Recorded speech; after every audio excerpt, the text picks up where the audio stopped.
آیا شما هم دوست دارید مثل من بزرگ شوید یا حتی کوچیک شوید؟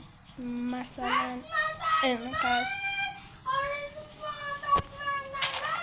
خب پس ادامه ویدیو رو نگاه کنید.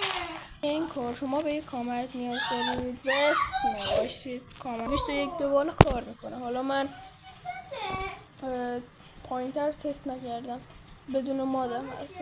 میزنید 80 بعد اینجا این کدو میزنید باید چیتونم آن باشید اون وقت. حالا میخوام کل پلیرها باشه، کل انتیتی‌ها باشه،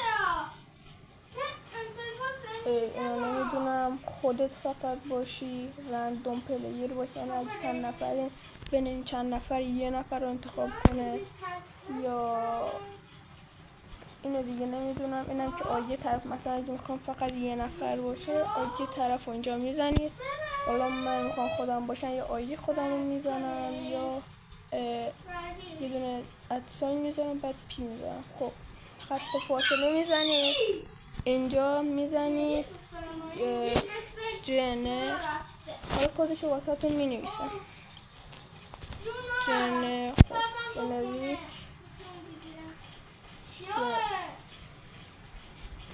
جنریک دات اسکیل دات